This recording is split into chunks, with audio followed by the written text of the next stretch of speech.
আজ আমরা শুনব শ্রীকৃষ্ণের 151টি পবিত্র উপদেশ, যেগুলো মানুষকে সাহসী করে, শান্তি দেয় আর জীবনকে সত্য পথে পরিচালিত করে। চোখ বন্ধ করে মন দিয়ে শোনো, প্রতিটি বাণী তোমার জীবনকে এক ধাপ এগিয়ে নেবে। প্রথম পর্ব, কর্ম, জ্ঞান ও আত্মনিয়ন্ত্রণ। কর্ম করো, ফলের চিন্তা করো না। কর্তব্যই তোমার প্রথম ধর্ম। মনকে জয় করলেই বিশ্বকে জয় করা যায়। জ্ঞান আলো, অজ্ঞতা অন্ধকার। রাগ জয় করলে শান্তি আসে। আত্মা জন্মায় না, মরে না। সত্য জ্ঞান ভয় দূর করে। নিজের মনই বন্ধু, নিজের মনই শত্রু। ইন্দ্রিয় নিয়ন্ত্রণই যোগ। স্থির বুদ্ধি মানুষই যোগী। নির্মল দানই সর্বোচ্চ দান। সত্যের পথ কখনো ত্যাগ করো না। নিষ্কাম সেবা ভগবানের পূজা।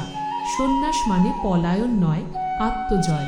আত্মা শাশ্বত, দেহ ক্ষণস্থায়ী। দ্বন্দ্ব থেকে দূরে থাকো। সর্বত্র ঈশ্বরকে দেখতে শেখো। ক্রোধ বিভ্রান্তি সৃষ্টি করে। লোভ মানুষকে পরাধীন করে। ন্যায়বোধ মানব ধর্মের ভিত্তি। ত্যাগী মানুষই শান্তি পায়। মন শান্ত হলে জ্ঞান জাগে। নিজের বিশ্বাস ধরে রাখো।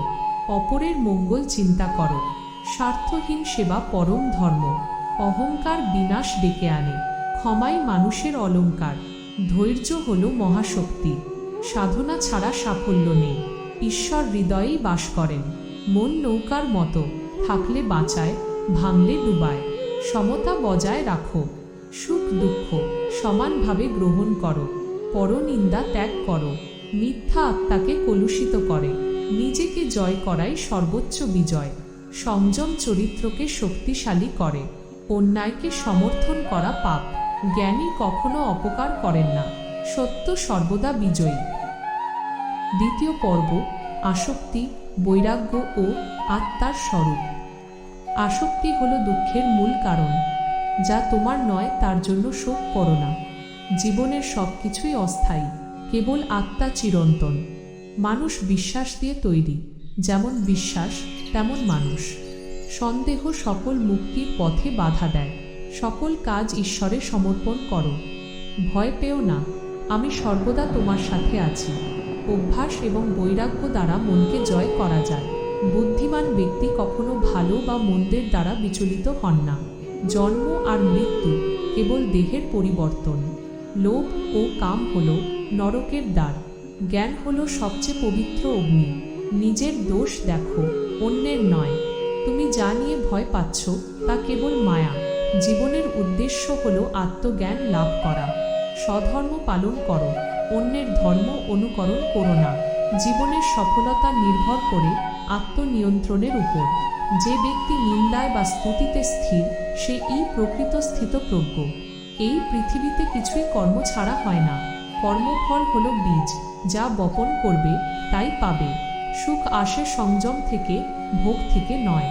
আশাকে নিয়ন্ত্রণ করা শান্তি লাভের প্রথম ধাপ। অহংকারী ব্যক্তি কখনো সত্য জ্ঞান লাভ করতে পারে না।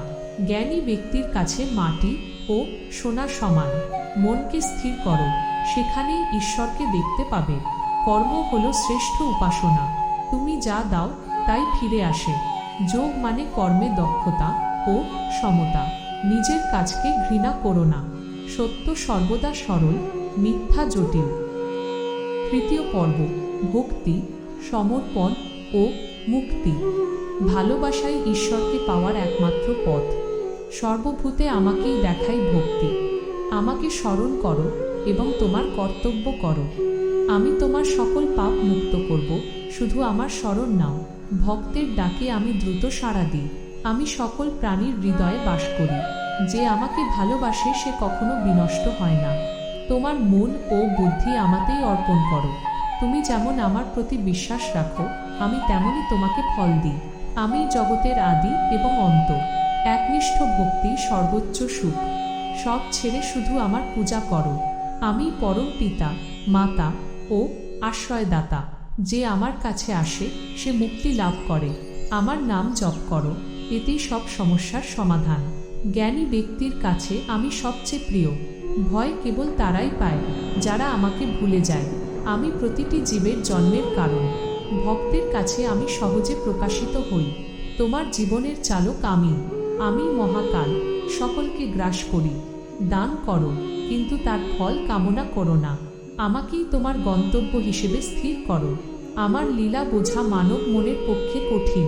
আমি সকল সৃষ্টির উৎস। যে ভক্তি দিয়ে আমাকে ডাকে, আমি তার কাছে ধরা দিই। করুণা ছাড়া মানব জীবন অর্থহীন। মিথ্যাচার থেকে নিজেকে মুক্ত রাখো। শান্তি কেবলমাত্র আমার কাছেই মেলে। আমার কাছে সমর্পণে জীবনের পূর্ণতা। চতুর্থ পর্ব, জীবনযাত্রা ও চূড়ান্ত উপদেশ। অভ্যাস হলো ধ্যানের প্রথম সোপান। তুমি তোমার চিন্তা দিয়েই তোমার জীবনকে নির্মাণ করো। আজকের কাজ কালকের জন্য ফেলে রেখো না। সময় কারো জন্য অপেক্ষা করে না। যা তোমার হাতে নেই তা নিয়ে চিন্তা করো না। জীবনের সব সিদ্ধান্ত ধৈর্য ধরে নাও। সহানুভূতি মানুষের শ্রেষ্ঠ গুণ। জ্ঞান দিয়ে অজ্ঞতার অন্ধকার দূর করো। যে শুধু দিতে জানে সে সুখী। নিষ্ক্রিয়তা কখনো সমাধান নয়। মনকে স্থির রাখতে প্রতিদিন যোগ করো। অন্যের প্রতি হিংসা তোমার নিজের শান্তি নষ্ট করে। যে সর্বদা হাসে সে সব বাধা অতিক্রম করে। জীবন হলো এক শিক্ষা। প্রতিদিন নতুন কিছু শেখো। কেবল পুণ্য কর্মই তোমাকে রক্ষা করবে। তোমার ভেতরে থাকা আলো কখনো নিভতে দিও না। পৃথিবীর সকল সম্পদই অস্থায়ী। নিজের হৃদয়ের কথা শোনো। ঈর্ষা ত্যাগ করাই মুক্তির পথ। নিজের প্রতি শ্রদ্ধাশীল হও। তুমি তোমার ভাগ্যের নির্মাতা। অন্ধকারে থেকো না। সত্যের আলো খোঁজ করো। মিথ্যা অহংকার ত্যাগ করো। তোমার শক্তি তোমার সংযমে। নীরবে থাকো, সব প্রশ্নের উত্তর পেয়ে যাবে। যে অন্যের দুঃখে কাঁদে সেই প্রকৃত মানুষ। সুখ মনের অবস্থা, বাইরে থেকে আসে না। মৃত্যুকে ভয় নয়, স্বাগত জানাও। আমি জীবনের প্রতিটি স্পন্দন। জগতের সকল বৈচিত্র্যই আমার প্রকাশ। অলসতা হলো সময়ের অপচয়। কোনো কাজই ছোট নয় যদি তা নিষ্ঠার সাথে করা হয়। জ্ঞানীর সংস্পর্শে এসো। সবসময় নিজেকে উন্নত করার চেষ্টা করো। ক্ষমা করে দাও, শান্তিতে থাকো। নিজের কর্তব্য পালনে অবিচল থাকো। যে বিশ্বাস হারায় সে সব হারায়। তোমার মুখের ভাষা যেন মধুর হয়। জীবনকে এক পবিত্র উপহার হিসেবে দেখো। অহংকার পতনের কারণ। সকলের প্রতি সমান দৃষ্টি দাও। আমিই জ্ঞান, আমিই জ্ঞেয় এবং আমিই জ্ঞাতা। সব কিছুর ঊর্ধ্বে সত্যকে স্থান দাও। ভালো কাজ করতে কখনো লজ্জা করো না। সঠিক পথে হাঁটা কঠিন, কিন্তু শেষটা শুভ। যে আমাকে জানে সে মুক্ত। তোমার জীবন যেন আদর্শের প্রতীক হয়। আমিই জীবনের পথ ও আলো। এই জ্ঞানকে সারা বিশ্বে ছড়িয়ে দাও। সর্বদা আমার ভক্ত থেকো। অতএব সব কিছু ছেড়ে শুধু আমার শরণাগত হও। আমিই তোমার শেষ মুক্তি। উপসংহার, আউটরো। এই 151টি বাণী হল স্বয়ং শ্রীকৃষ্ণের সেই অমৃত যা আমাদের প্রতিটি দিনকে সার্থক করে তুলতে পারে। এই জ্ঞান আপনার জীবনকে নতুন পথে পরিচালিত করুক। আপনি কোন বাণীটি সবচেয়ে বেশি ভালোবেসেছেন কমেন্ট বক্সে অবশ্যই জানান। এমন আরও গভীর জ্ঞান লাভ করতে আমাদের চ্যানেলটি সাবস্ক্রাইব করুন। জয় শ্রীকৃষ্ণ।